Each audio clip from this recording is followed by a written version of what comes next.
Numerical number 8.1 है हमारा। Temperature of water in a beaker is 50 degree Celsius. अब Celsius में उसने टेम्परेचर दे दिया 50 डिग्री। तो अगर आप डेटा में देखें तो हमने सबसे पहले डेटा में यही बात लिखी कि टेम्परेचर इन सेल्सियस, सी उसका सिंबल होता है सेल्सियस का, और 50 डिग्री सेल्सियस उसका यूनिट भी कैपिटल सी ही होता है, सेल्सियस, डिग्री सेल्सियस। उसके बाद वो क्वेश्चन में कहता है what is it's value in Fahrenheit scale. तो हमने सेकंड लाइन में हमने लिख दिया फ़ारेनहाइट स्केल में उसकी वैल्यू हमने निकालनी है। तो हमने डेटा में लिखा टेम्परेचर इन फ़ारेनहाइट, एफ हमने कैलकुलेट करना है, टेम्परेचर इन फ़ारेनहाइट हमने कैलकुलेट करना है।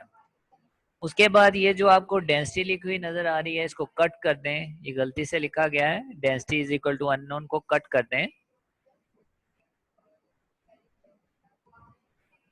तो स्टार्ट करते हैं सोल्यूशन। इसमें दो ही बातें थी, एक सेल्सियस और एक फ़ारेनहाइट। सेल्सियस में वैल्यू दी हुई थी 50 डिग्री और फ़ारेनहाइट स्केल में हमने उसको कन्वर्ट करना था। तो हमें फार्मूला याद होना चाहिए फ़ारेनहाइट स्केल का, वो हमारे पास है F is equal to 1.8 C plus 32, और C की वैल्यू हमें मालूम है 50 दी हुई है। तो हमने यही काम किया कि ऊपर वाला फार्मूला जो अभी बोल्ड हुआ है वो दोबारा से लिखा और सिर्फ C की जगह पे हमने 50 लिख दिया। तो F is equal to 1.8 multiply by 50 plus 32, और 1.8 को जब हम मल्टीप्लाई करते हैं 50 से तो 90 आ जाता है।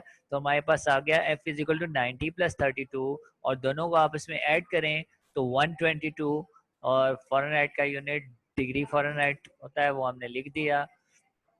तो ये छोटा सा क्वेश्चन है और 5 नंबर का बोर्ड में क्वेश्चन आया हुआ है। नेक्स्ट क्वेश्चन देखते हैं।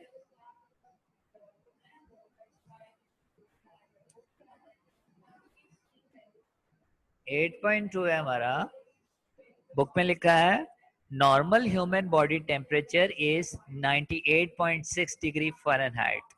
ये याद भी होना चाहिए, वैसे ह्यूमन बॉडी टेम्परेचर फ़ारेनहाइट में 98.6 डिग्री फ़ारेनहाइट होता है अगर एमसीक्यू में आ जाए, और सेल्सियस में कितना होता है, कल हमने किया था 37 डिग्री सेल्सियस।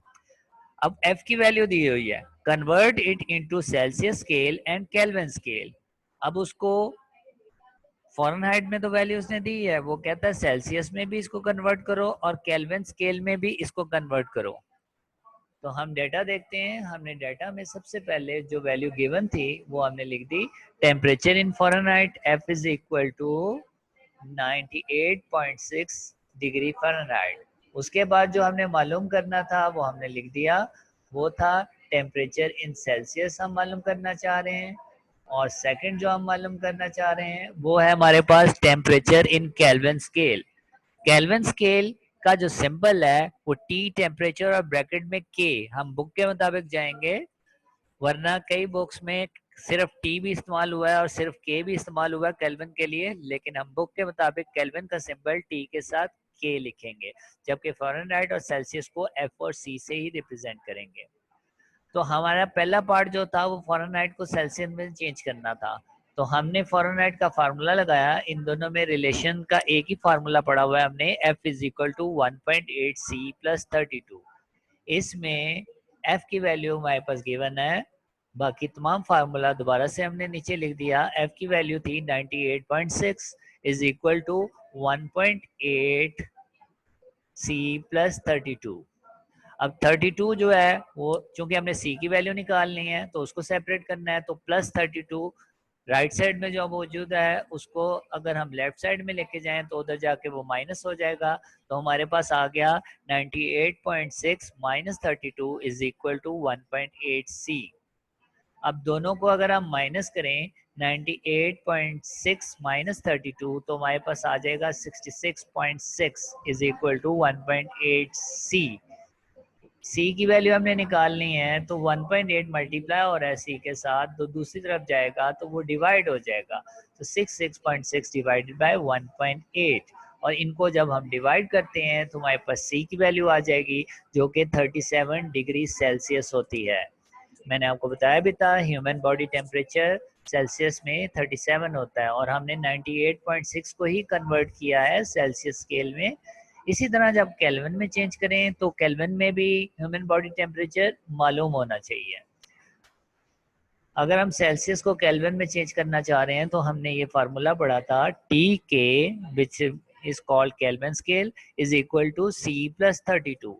सी की वैल्यू अभी हमने निकाली है 37 है, तो हम सी की जगह पे 37 पुट कर देते हैं, तो हमारे पास आ गया टी के इज इक्वल टू 37 प्लस 273। और 37 और 273 को आपस में ऐड करें तो हमारे पास आएगा 310 और यूनिट होता है केल्विन। तो इसका मतलब है नॉर्मल ह्यूमन बॉडी टेम्परेचर जो होता है केल्विन में 310 होता है, सेल्सियस में 37 डिग्री होता है और फ़ारेनहाइट में 98.6 होता है। ये हमें याद भी होना चाहिए। तो ये हमारा था 8.2। नेक्स्ट न्यूमेरिकल की तरफ आते हैं जो कि हमारे पास है 8.3। बुक में वो लिखता है calculate the increase in length. Increase in length जो होती है वो डेल्टा एल होती है, वो कहता है वो मालूम करो। Calculate the increase in length of an aluminium bar 2 metre long. Aluminium rod जो है उसकी शुरू में लंबाई जो है ओरिजिनल लेंथ जिसको एल नॉट कहते हैं वो 2 मीटर दी हुई है। When heated from 0 to 20 degree, यानी कि दो टेम्परेचर हैं, शुरू वाला temperature T O original temperature वो 0 डिग्री है और बाद वाला टेम्परेचर टी जो होता है वो 20 डिग्री दिया हुआ है। The thermal coefficient of linear expansion, thermal coefficient of linear expansion alpha होता है ऑफ एल्यूमिनियम इज 2.5 इंटू 10 की पावर -5 के -1। तो चूंकि linear thermal coefficient of linear expansion का जिक्र आया है तो इसी का ही फार्मूला जो है वो हमें याद होना चाहिए। जैसे कि आपको नीचे नजर आ रहा है इसका फार्मूला, वो हमारे पास क्या है, L is equal to L not into 1 plus alpha delta T. जब लीनियर थर्मल एक्सपेंशन हमने पढ़ा था ये फार्मूला हमने ड्राइव किया था, L is equal to L not, L is equal to L not bracket 1 plus alpha delta T. अब question की तरफ आते हैं। क्वेश्चन में जो वैल्यूज उसने दी हैं और जो मालूम करने को की हैं वो हम डाटा में लिखते हैं। सबसे पहली लाइन में उसने लिखा था find the increase in length, तो increase in length delta L जो है वो हमने कैलकुलेट करना है। उसके बाद ओरिजिनल लेंथ जो है, ओरिजिनल लेंथ को एल नॉट से रिप्रेजेंट करते हैं और शुरू वाली लंबाई उसने हमें दे दी थी जो कि हमारे पास 2 मीटर है। दो टेम्परेचर दिए थे उसने, उसने कहा था शुरू में टेम्परेचर 0 था और हीट करने के बाद 20 हो गया, तो ओरिजिनल टेम्परेचर टी नॉट जो है वो हमारे पास 0 डिग्री सेल्सियस है। अब ये हम क्वेश्चन सॉल्व कर रहे हैं तो इसमें तमाम वैल्यूज एसआई यूनिट में होनी चाहिए। टेम्परेचर का एसआई यूनिट केल्विन होता है, तो इसलिए हमने 0 को 273 से ऐड किया ताकि केल्विन में चेंज हो जाए। ऊपर हमने पढ़ा था केल्विन का फार्मूला C प्लस 273, C की वैल्यू को 273 से ऐड कर दें तो केल्विन में चेंज हो जाता है। तो कोई भी न्यूमेरिकल करते हैं तो हम एसआई यूनिट में तमाम वैल्यूज चेंज करने के बाद सॉल्व करते हैं। लेकिन ऊपर वाले तो दो न्यूमेरिकल किए थे वो तो वैसे ही कन्वर्जन थी, एक सेल्सियस से फ़ारेनहाइट में या सेल्सियस से केल्विन में, तो उसमें हमने इसलिए नहीं चेंज किया क्योंकि वो कन्वर्ट करने को ही कह रहा था। तो यहाँ पे तमाम वैल्यूज एसआई यूनिट में होनी चाहिए थी। सेकंड जो उसने टेम्परेचर हमने दिया हुआ था वो 20 डिग्री सेल्सियस है और इसको भी एसआई यूनिट टेम्परेचर के एसआई यूनिट केल्विन में चेंज करेंगे और इसके लिए 273 ऐड करेंगे सेल्सियस की वैल्यू में।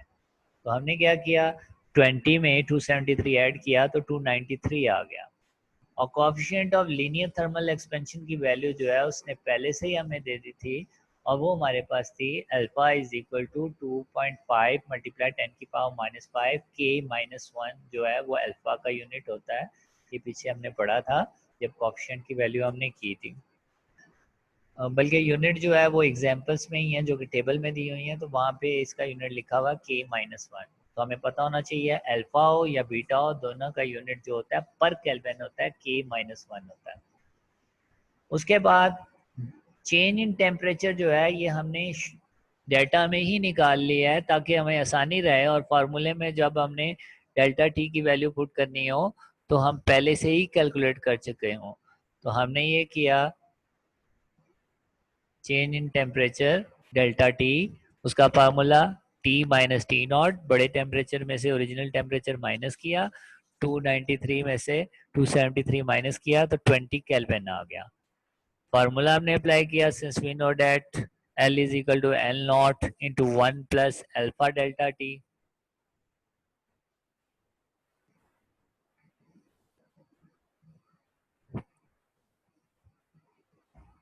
अब ये जो नीचे फार्मूला हमने बोल्ड किया हुआ है, इसमें आप देखें तो हमारे पास L सेपरेट है और L नॉट सेपरेट है, जबकि हमने जो कैलकुलेट करना था वो डेल्टा L था, और डेल्टा L जो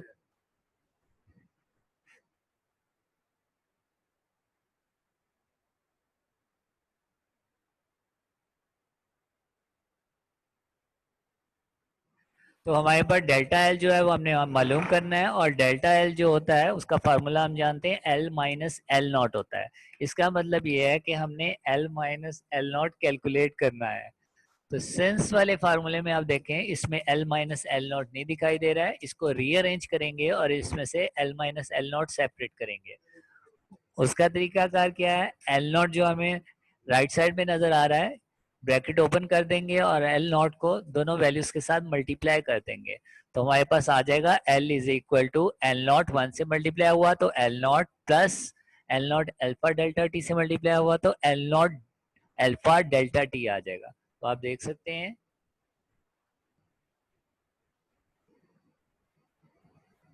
तो हमारे पास आ गया L is equal to L not plus L not delta T. अब एल नॉट राइट साइड में ऐड हो रहा है तो लेफ्ट साइड में जाएगा तो माइनस हो जाएगा, तो हमने लिख दिया L minus L not is equal to L not alpha delta T. L minus L not किसके बराबर था, delta L, change in length को रिप्रेजेंट करता है, और यही हमने कैलकुलेट करना था। तो एल माइनस एल नॉट की जगह पे हमने डेल्टा एल लिख दिया, और राइट साइड में हमारे पास L not alpha delta T है। इन तीनों की वैल्यूज जो है वो हमारे पास मौजूद हैं, गिवन है हमारे पास। एल नॉट की वैल्यू 2 थी, वो हमने लिख दी। अल्फा की वैल्यू 2.5 फाइव इंटू टेन की पावर माइनस 5 गिवन है हमारे पास, और डेल्टा टी हमने कैलकुलेट किया था जो कि 20 के बराबर है। अब इसमें 10 की पावर वाली वैल्यूज वैसे ही रहने दी, उसको हमने सॉल्व नहीं किया। बाकी 20, 2.5 और 2 इनको कैलकुलेटर से मल्टीप्लाई किया तो हमारे पास 100 आ गया। तो 100 इंटू टेन की पावर माइनस 5, और 10 की पावर माइनस 5 का क्या मतलब होता है कि 10 से हमने इसको 100 को 5 दफ़ा डिवाइड करना है, या दूसरे लफ्ज़ों में जो है वो पॉइंट जो है वो शिफ्ट होना है हमारा 100 के बिल्कुल एंड में पॉइंट होता है, बिल्कुल लास्ट में पॉइंट मौजूद होता है, और माइनस 5 का मतलब लेफ्ट साइड को पॉइंट जाएगा। 1 2 3 तीन स्टेप जाएं, और उसके बाद 5 स्टेप और जाना है तो 2 जीरो हमारे पास आ जाएंगे, तो ये हमारे पास आ जाएगा 0.001 मीटर। तो दो तरीके हैं इसको सॉल्व करने के, जिस तरह साइंटिफिक नोटेशन में हम चेंज करते थे और ऑर्डिनरी फॉर्म में चेंज करते थे कि -5 हो तो पॉइंट जो है वो लेफ्ट साइड को शिफ्ट होता है, वैल्यू छोटी होती है, या फिर 10 की पावर -5 का मतलब है 100 को 5 दफ़ा 10 से डिवाइड कर दें, तो 0.001 मीटर आ गया। अब यहाँ पे इसको छोड़ सकते हैं, लेकिन उसने कन्वर्ट किया हुआ है सेंटीमीटर में, तो ये ऑप्शनल है। तो हमने मीटर से सेंटीमीटर में जाना हो तो 100 से मल्टीप्लाई करते हैं तो 0.1 सेंटीमीटर हमारे पास आ जाएगा। तो ऐसा यूनिट में यानी कि 0.001 मीटर यहाँ तक तो कंफर्म करना लाजमी है, बाकी ये ऑप्शनल है कि 100 से मल्टीप्लाई करते हैं और वैल्यू को थोड़ा छोटा करके 0.1 सेंटीमीटर में लिख देते हैं। नेक्स्ट है हमारा क्वेश्चन 8.4। बुक में देखें 8.4 में वो कहता है a balloon contain 1.2 metre cube air. शुरू में उसके अंदर जो हवा है उसका वॉल्यूम उसने दे दिया है 1.2 मीटर क्यूब, और शुरू में volume V O, original volume V not होता है, एट 15 डिग्री सेल्सियस। शुरू में टेम्परेचर 15 है तो टी नॉट 15 डिग्री सेल्सियस है। फाइंड इट्स वॉल्यूम, बाद वाला वॉल्यूम निकालना है जिसको वी कहते हैं, एट 40 डिग्री सेल्सियस, जबकि टेम्परेचर बाद वाला टी 40 डिग्री सेल्सियस है। और वो हमें एंड में कहता है thermal coefficient of volume expansion of air is 3.67 10 की पावर -3 के -1। तो चूंकि कोफिशिएंट ऑफ वॉल्यूम एक्सपेंशन का जिक्र है तो इसी का ही फार्मूला लगेगा। तो ये फार्मूला सबसे पहले ज़हन में आ जाना चाहिए, V is equal to V not into 1 plus beta delta T. और इसी की वैल्यूज जो है वो सारी की सारी डेटा में उसने दी होंगी, जैसा कि उसने शुरू में ओरिजिनल वॉल्यूम जो है वो हमें फर्स्ट लाइन में दे दिया था, जो कि 1.2 मीटर क्यूब है। और वो कहता है इस वॉल्यूम पे उसका टेम्परेचर जो था शुरू में वो T not is equal to 15 degree Celsius था। और हम जानते हैं इसको एसआई यूनिट में चेंज करना है तो प्लस 273 कर देंगे तो केल्विन में चेंज हो जाएगा और वो हमारे पास आ जाएगा 298 केल्विन। सेकेंड लाइन में उसने कहा था find the volume at 40 degree Celsius, बाद वाला वॉल्यूम निकालना है। तो हमने V जो है वो बाद वाला वॉल्यूम है और बाद वाला टेम्परेचर जो है उसने T हमें 40 डिग्री सेल्सियस दे दिया। इसको कन्वर्ट करना है हमने केल्विन में, एसआई यूनिट में, तो प्लस 273 कर देंगे तो ये केल्विन में 313 केल्विन आ जाएगा। और coefficient of volume thermal expansion beta जो होता है वो उसने हमें एंड में दे दिया है, वो हमारे पास है 3.67 इंटू 10 की पावर -3 के -1। अब डेल्टा टी जो है चूंकि फार्मूले में आता है, अपनी आसानी के लिए हमने डेटा में ही इसको सॉल्व कर लिया है, वरना हम इसको बाद में भी कैलकुलेट कर सकते थे। यानी कि सोल्यूशन में भी शुरू में डेल्टा टी निकाल के या फार्मूले में ही value L minus L naught करके कर सकते हैं, वो थोड़ा कम्प्लेक्स हो जाएगा, बेहतर है पहले ही सॉल्व कर लें। तो डेल्टा टी होता है T minus T not, T की वैल्यू भी गिवन है, टी नॉट की भी 313 माइनस 298, हमारे पास आ गया 25 केल्विन। सोल्यूशन में हमने फार्मूला लिखा सबसे पहले, उसके बाद तमाम वैल्यूज जो हैं वो हमारे पास गिवन है। तो हमारे पास आ गया V is equal to V not की वैल्यू 1.2 थी, ब्रैकेट 1 वैसे ही, प्लस बीटा की वैल्यू 3.67 10⁻³ आ गई। डेल्टा टी जो है उसकी वैल्यू अभी हमने कैलकुलेट किया 25 है। अब इस ब्रैकेट में सबसे पहले मल्टीप्लिकेशन होगी और मल्टीप्लिकेशन में 25 और 3.67 को ही मल्टीप्लाई करना है, 10 की पावर को अभी हम नहीं इस्तेमाल करेंगे।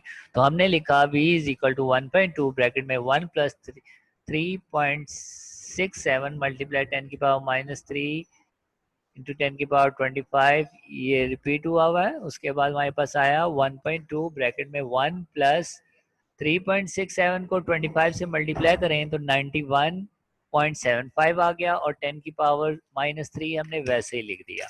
अब 1 जो है ये ऐड नहीं हो सकता है, क्योंकि जब तक 10 की पावर जो है वो ख़त्म नहीं करेंगे तो दोनों ऑर्डिनरी फॉर्म में नहीं आएंगे नंबर्स।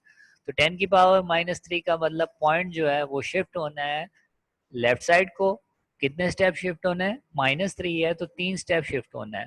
तो ये हमने क्या किया, 1 से एक स्टेप 1, 9 को भी क्रॉस किया और एक 0 लगा के 3 स्टेप हो गए, 0.00097175 आ गया। दूसरे लफ्जों में आप ये भी कर सकते हैं 91.75 मल्टीप्लाई 10 की पावर -3 है तो 91.75 को 10 से 3 दफ़ा डिवाइड कर दें तो हमारे पास आ जाएगा 0.09175। ब्रैकेट को सॉल्व करते हैं, 1 ऐड हो रहा है 0.09175 से, तो दोनों को आपस में ऐड कर दें तो हमारे पास आ जाएगा 1.09175। और ब्रैकेट के बाहर 1.2 नज़र आ रहा है, 1.2 जो है वो मल्टीप्लाई हो रहा है इस वैल्यू से, तो 1.2 को 1.09175 से मल्टीप्लाई करें कैलकुलेटर से तो हमारे पास वैल्यू आ जाएगी 1.3101। और यूनिट जो है वॉल्यूम का वो हमें याद होना चाहिए, ऐसा यूनिट मीटर क्यूब होता है, तो हमने एंड में उसका यूनिट लगा दिया।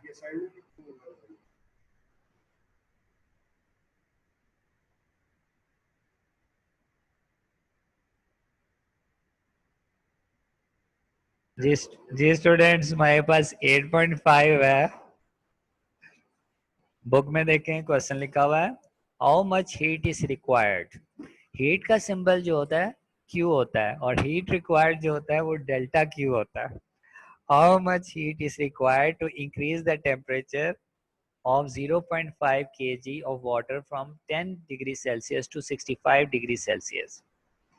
अब increase in temperature, specific heat का जब हमने टॉपिक पढ़ा था तो उसमें हमने एक फार्मूला ड्राइव किया था और फार्मूला हमारे पास क्या था, delta Q is equal to M C delta T, where delta Q is the heat absorbed, M is the mass of the object, C is called specific heat capacity and delta T is change in temperature. तो यहाँ पे उसने यही values दी हुई हैं. वो कहता है how much heat is required. तो अगर आप डेटा में देखें तो हमने सबसे पहले यही लिखा है, heat absorb by water delta Q जो है वो हमने कैलकुलेट करना है to increase the temperature of 0.5 kg of water. Mass भी हमें दे दिया है, वो हमने लिख दिया mass is equal to M is equal to 0.5 kg. आगे वो लिखता है फ्रॉम 10 to 65 डिग्री सेल्सियस. दो टेम्परेचर दिए हुए. शुरू वाला टेम्परेचर जो है वो इनिशियल टेम्परेचर है और ओरिजिनल टेम्परेचर भी कहते हैं इसको. टी नॉट जो है वो हमारे पास 10 डिग्री सेल्सियस है और इसको हमने एसआई यूनिट यानी कि केल्विन में चेंज करना है. तो सेल्सियस में 273 ऐड करेंगे तो ये केल्विन में चेंज हो जाएगा. तो ये हमारे पास 10 + 273 283 केल्विन आ गया. फाइनल टेम्परेचर यानी कि हीट करने के बाद जो टेम्परेचर है वो टी हमारे पास गिवन है, वो हमारे पास है 75 डिग्री सेल्सियस. और इसको भी हम ऐसा यूनिट यानी कि केल्विन में चेंज करते हैं. तो 75 में 273 ऐड करते हैं तो हमारे पास आ जाता है 338 केल्विन. फार्मूले में आप देख सकते हैं कि सी का जिक्र है, तो स्पेसिफिक हीट जो है वो पानी की हमें पता होनी चाहिए. यहाँ पे आप देख सकते हैं कि पानी को ही हीटअप किया गया है और उसी का टेम्परेचर चेंज हो रहा है. तो स्पेसिफिक हीट भी हमें वाटर की ज़रूरत है और ये हमने पीछे भी पढ़ी हुई थी जिसकी वैल्यू होती है 4200 जॉल पर केजी पर केल्विन. तो ये हमें याद होनी चाहिए. फार्मूले में आप देख रहे हैं कि डेल्टा टी आ रहा है, तो मैंने कहा था प्रेफर करते हैं डेल्टा टी जो है वो पहले ही डेटा में कैलकुलेट कर लेते हैं. तो हमने ऐसा ही किया है. डेल्टा टी का formula T minus T not, ज़्यादा टेम्परेचर में से कम टेम्परेचर माइनस कर दिया, 338 माइनस 283, तो ये हमारे पास आ गया 55 केल्विन. सोल्यूशन में हमने मेन फार्मूला लिखा delta Q is equal to M C delta T और तमाम वैल्यूज हमारे पास मौजूद हैं. Delta Q is equal to M की वैल्यू 0.5, सी की वैल्यू 4200, डेल्टा टी अभी हमने कैलकुलेट किया है 55. तीनों को आपस में मल्टीप्लाई करें तो 115500 आ जाता है. और डेल्टा क्यू हीट होता है और हीट का यूनिट जो है हमारे पास क्या होता है, जॉल होता है. तो वो हमने एंड में लिख देना है. तो ये हमारा क्वेश्चन था 8.5. लास्ट में हम करते हैं क्वेश्चन नंबर 8.6.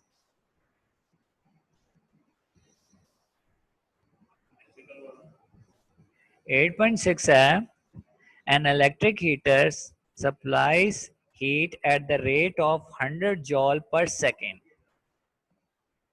अब यहाँ पे जो है जो हीट दी जा रही है, हीट इंक्रीज की जा रही है, उसके बारे में उसने बात किया और वो कहता है कि an electrical heater supplies heat at the rate. Rate का मतलब होता है टाइम के साथ रेशो, और आप देख भी सकते हैं 1000 के साथ उसने लिखा है जॉल पर सेकेंड. तो इसका मतलब है rate of heat absorb delta Q by T की वैल्यू उसने दी हुई है जो कि हमारे पास 1000 जॉल के बराबर है. तो हमने डेटा में सबसे पहले rate of heat delta Q by T जो गिवन थी वो हमने लिख दिया 1000 जॉल पर सेकेंड. तो यूनिट से भी देख सकते हैं और रेट का मतलब भी टाइम के साथ रेशियो है. हाउ मच टाइम, तो वो कहता है टाइम कितना होगा, तो हमने डेटा में लिख दिया टी जो है वो हमने कैलकुलेट करना है. उसके बाद वो कहता है how much time is required to raise the temperature of 200 gram of water. Mass हमें दिया हुआ है पानी का जो कि 200 ग्राम है, उसको एसआई यूनिट में चेंज करना है और मैस का एसआई यूनिट किलोग्राम होता है. ग्राम से किलोग्राम में जाते हैं तो 1000 से डिवाइड करते हैं.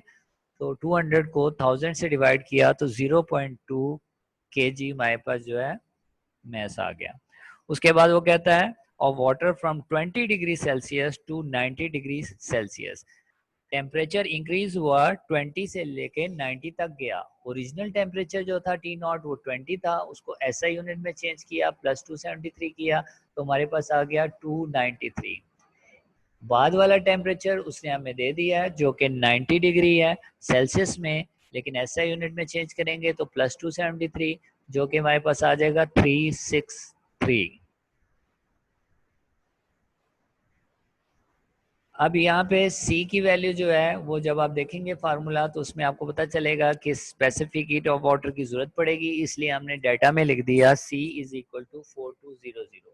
और डेल्टा टी मैंने कहा था प्रेफर करते हैं पहले कैलकुलेट कर लेना, तो delta T is equal to T minus T not. अब आप देख सकते हैं शुरू में उसने हमें डेल्टा टी ओवर टी की वैल्यू दी थी, तो इसका मतलब है कि डेल्टा टी ओवर टी की फॉर्म में हमारे पास कोई फार्मूला होना चाहिए। डेल्टा क्यू का तो हमने फार्मूला पढ़ा हुआ है एम सी डेल्टा टी, लेकिन डेल्टा क्यू के नीचे टी मौजूद नहीं है, तो हमने पहला स्टेप ही ये किया dividing both sides by T, दोनों तरफ टी से हमने डिवाइड कर दिया, तो हमारे पास आ गया delta Q over T is equal to M C delta T over T. Delta Q over T की वैल्यू गिवन थी जो कि हमने लिख दी 1000। डेल्टा क्यू ओवर टी की वैल्यू गिवन थी जो कि 1000 है। एम की वैल्यू हमारे पास गिवन 0.2, सी की वैल्यू हमें मालूम 4200, डेल्टा टी हमने कैलकुलेट किया 70 और टी हमारे पास नीचे वैसे ही आया जो हमने कैलकुलेट करना था, क्रॉस मल्टीप्लाई कर दिया, टी इंटू 1000 आ गया और 0.2 4200 और 70 को मल्टीप्लाई किया तो हमारे पास आ गया 58800।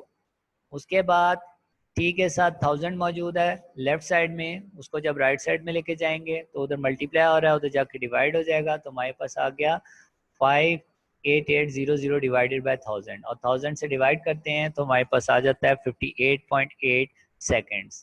टाइम का ऐसा यूनिट हमें याद होना चाहिए जो कि सेकेंड्स होता है।